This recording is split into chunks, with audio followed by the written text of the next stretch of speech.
Hey guys, Doublelift here from Seoul, South Korea, and coming at you with a vlog. It's about 11 p.m. We just finished our day of practice and thought I'd do something productive. So, trying to make this concise. This is my second take. The first take sucked. So, the most general topic is why are we in Korea? Okay, so there's a lot of reasons, and okay, the first one is a change of environment is always good. A boot camp implies there's some sort of level of intensity that has changed from being like, the regular season where you're just grinding it out, sort of like a workshop in your house, in your gaming house, and a change of environment kind of gears everyone up a little bit more. And that's a pretty minor one. I think the biggest one is just the sheer number of really, really high-level players and teams that you're exposed to over here is way more than in NA. So in NA, we would only really be able to be scrimming C9 and CLG, the other two teams that made Worlds. Now, imagine if one of them, and I'm not saying this is what happened, but imagine if one of them decided to go to the Korean boot camp, then we would only be able to scrim one other NA team. But still, scrimming two other NA teams, you don't get exposed to that much different metas, different playstyles, different strategies, and really not that much top talent.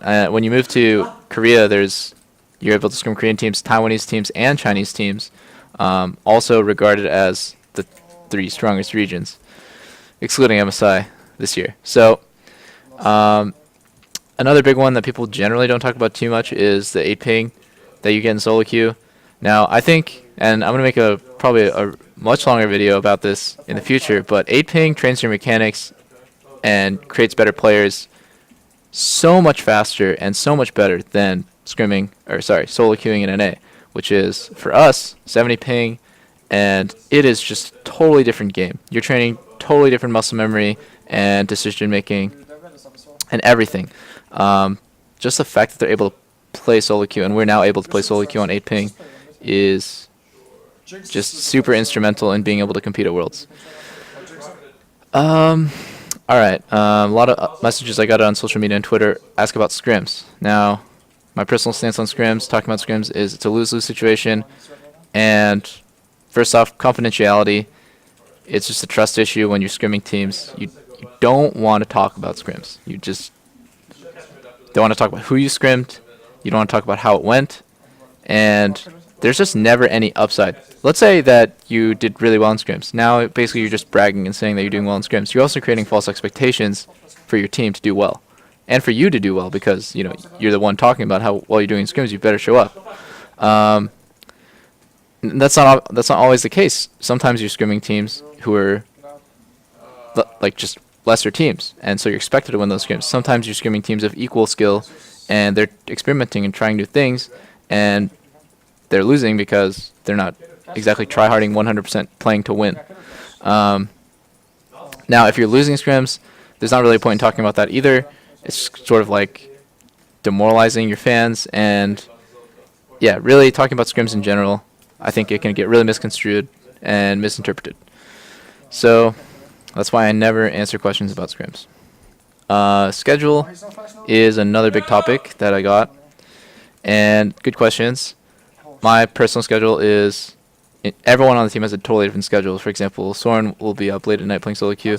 I'm more of like an early riser and an early sleeper. So I wake up at 7 and I go to the gym, eat breakfast. Then at 8, I play like 3 hours of solo queue, sometimes 4 hours. And every day is, I'm just going to average it out, I guess. At 11 a.m., we start prepping for scrims. We start scrims at 1, and we finish at 11 p.m. And in between that, we have some sort of break, either an hour or 2 hours to eat and, unwind. Or, decompress. Unwind is the wrong word. So, from 11 a.m. to 11 p.m. is pretty serious team practice, training environment mode. And after 11 p.m., I generally just go to sleep. As soon as it's all done, I'm super tired, and right now you can probably tell I'm pretty tired. And yeah, the one add-on to that is the food here, which I get a lot of questions about. Now, I know Korean food is really good, but being here, like in the boot camp, you don't have time for Korean barbecue or sit-down restaurants, nice restaurants, especially where we live. There's not a lot around. So, Korean barbecue and sit-down restaurants take anywhere from 30 minutes to an hour. That is just not reasonable. That is not going to happen when we're training for Worlds, for a meal. So we order a lot of delivery, almost exclusively delivery actually, and it's super unhealthy food. It's really greasy, high calorie, simple carbs, and it's really easy to get fat off that. And it's also just really easy to feel like shit. I feel like shit from the food that we eat here.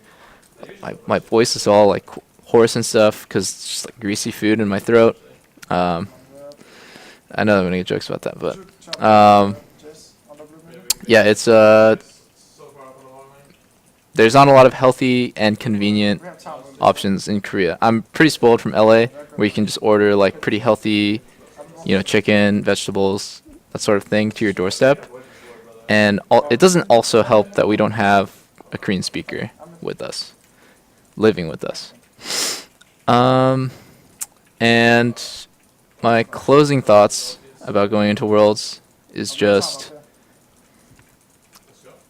the meta is always going to fluctuate. The meta that we play in right now is going to be different than the meta that starts at Worlds. So I'll just say that I think the patch changes were really mild, and I wouldn't be surprised if not a lot of things changed between playoffs and Worlds. And I also kind of wouldn't be surprised if there was a shift towards, different roles being more carry-oriented, different roles being more utility-oriented. For example, Ashe, I think, got nerfed 6.17 and 6.18, so she'll see much less play during Worlds. But I don't want to go too much into what I think about the meta because it might give our team a disadvantage. And you never know, like, things change so quickly between the top teams. People are always trying to find the counter to how to beat another top team. Every region has their own meta. That's what I learned coming here. Every region has what they think is a power pick, and it's interesting. The clash of styles, the exposure to all this different teams and play styles and strategy is like, it's really good. It's really good for us. And I'm just excited to go back to NA.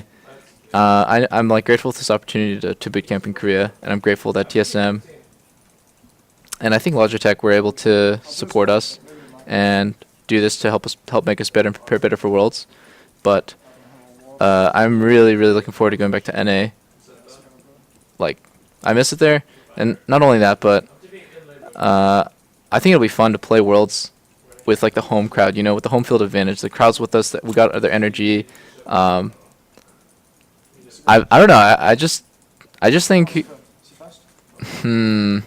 it's like that Cinderella story. You know what I mean? Like, people say that no Western team has ever looked as good as us, and to an extent, like, without trying to be super cocky, I kind of agree.